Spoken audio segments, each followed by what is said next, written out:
Bonjour à tous. Florent, pratiquons-nous le retournement comme il y a 10 ans?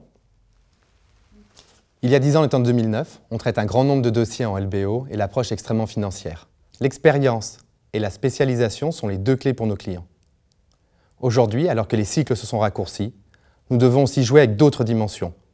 L'opérationnel, la stratégie, l'international et le financier bien évidemment.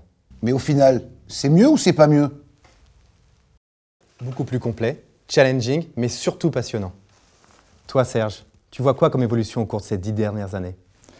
Sur le plan des outils que le législateur a conçus pour traiter les problématiques d'entreprises en difficulté, je n'ai pas observé de changement fondamental, à savoir que dans l'approche française, on a toujours une priorité qui est donnée au maintien de l'emploi et de l'activité. Si je dois retenir deux changements, le premier, ce serait la sauvegarde financière accélérée qui permet de sortir de situations de négociation complètement figées qui sont liées à la nécessité d'avoir systématiquement l'unanimité entre les créanciers pour dégager une solution.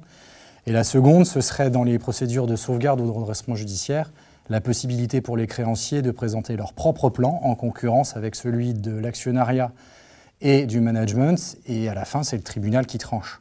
Et sur le plan des interlocuteurs et des modalités d'intervention? Sur le plan des interlocuteurs, si on doit retenir deux tendances, la première, ce serait le nombre d'intervenants qui s'est plutôt multiplié avec un rajeunissement, ce qui est plutôt rassurant pour les professions du restructuring. Ensuite, la professionnalisation qui existait déjà avant 2009 et qui s'est plutôt accentuée au cours de ces dernières années, à savoir que les avocats connaissent de mieux en mieux les métiers des administrateurs judiciaires et des experts financiers, avec une capacité à challenger les rapports des experts financiers.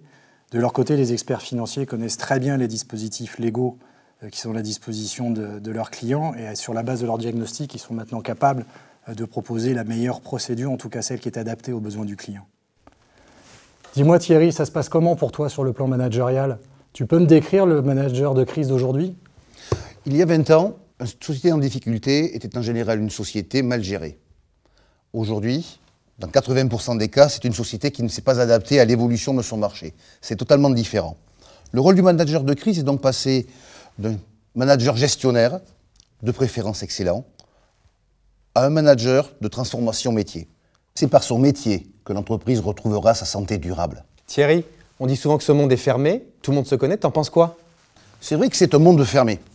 Mais rien n'empêche de faire des binômes associant ces experts métiers à des experts des procédures, qui en connaissent les acteurs, les règles et les pratiques.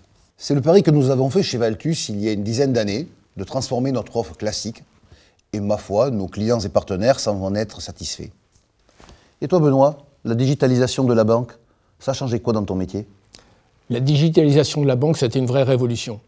On a changé le back-office. On a changé les tâches.